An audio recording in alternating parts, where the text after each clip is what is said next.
Rupert and Andrew Bridgen, who was an ex-Tory MP, he's joined the party, but taking a hardline stance. He didn't agree with the vaccine mandate and was actually expelled. Okay, I met him. Have you? Yeah, I love him. He's always been on the right side, and he's willing to kind of put his career on the line for what's right to do. But Rupert is an interesting character because he will work cross-parliamentary. He's good friends with Kelvin Mackenzie with Labour. He will reach across the aisle.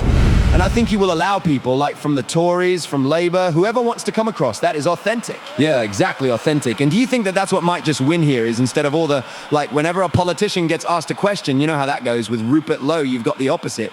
It's almost like the Trump message. Do you think that's what's going to get him through here? Just straight answers to any question. If he wins. Yeah, and that's what we want. That's what people want. Yeah, I don't care, exactly. We haven't had anybody do that in this country for ages. And we need someone to stand up in Parliament. They boo, they hiss, they gasp. Yeah, because they know that he's right. I don't care. And the way he delivers it is just so, poised and professional. Yeah, that's true. And do you think that all of the energy that's been thrown around calling everybody racist, do you think that because they've used it too much, it's now going to fail to affect Rupert? Yeah, it's just people have got numb to it. They've killed themselves in it. And it's no longer, that word, it's no longer bad to be said. Yeah, that's right. Because they've used it so much, the most worst word they can come up with, and they've used it for a boy who died. What you said there is important. It gets people killed. And that's really important for people to really just stop and understand that it does.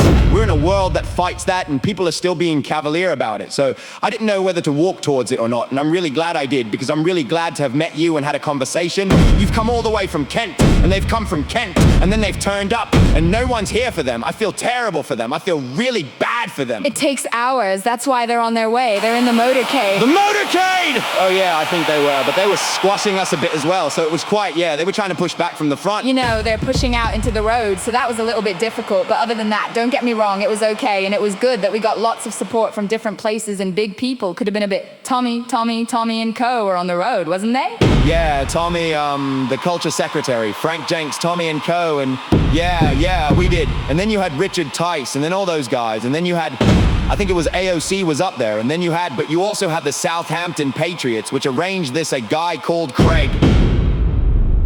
They don't get half the recognition that they should because they're a smaller group, not well funded, but they keep doing demo after demo. It's the communities. Yeah, local people, local patriots, exactly. Don't get me wrong. It's good to have big names at these things because it raises the profile of them, but definitely the respect should go to the local organizers of these things around here because they do it week in, week out. Yes, I'm New Forest side, but yes, this one was a bit more personal, you know? No, I don't do membership. I've done that for 2 parties, Britain First. And before that, it was UKIP, I think so. I don't know why I did that. But now I realize the only thing they need from me is my vote. And so, as long as they stay honest, they'll get it. We need more than a vote. We need hundreds of thousands of patriots to show up, be active, go out in the community, send leaflets. Well, the thing of it is, I can go out and do leaflets, or I can do what I do best, which is... Yeah, what was it? For a local. That's good. Yeah, that's good. We're gonna generate. So do you think that's gonna make certain people panic and start doing certain things? Yeah, I think there's gonna be land grabs, power grabs, things that are gonna be attempted to be done before any changes happen. Don't you?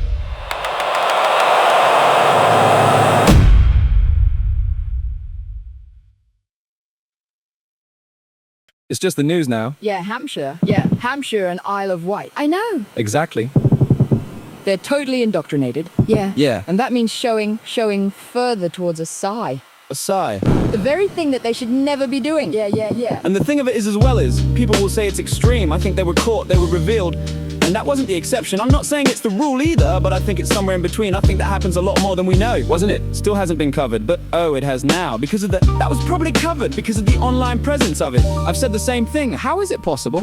And he was a legitimate criminal. He's old enough to be a professional. Yeah, he's a legit criminal. He's been arrested. And yet an 18-year-old kid's done nothing wrong, and he should be the George Floyd, the real. Yeah, he is our George Floyd. Yeah, and that's why, you know, as much as I'm so grateful everybody that came down and everything else. It is a disappointment to come here and an hour later we're gone. The pressure should have been on these guys all evening, you know? But yeah, well listen, it's lovely to meet you. It's an honor. Really good to meet you. I love your work so much. Love it, West Brom! Oh, listen, right. Go support us. Have you got any links or anything for people to go and support you? Just go to the Restore Britain site, sign up for the newsletter there, and then they'll send you all of the information. Set up a local branch, get involved in local groups, come out campaigning with us. We've got the elections on the 18th, so come out on the 1st. We're all going to be up in Manchester, knocking on doors again. Manchester, Wigan, Manchester. Oh, right. Stretford and Urmston as well. Yeah. Love it. I love the fact we've got someone like you representing. Awesome. Thank you. And again, lovely to meet you as well, yeah? Right, do you know? Oh, I'll talk to him.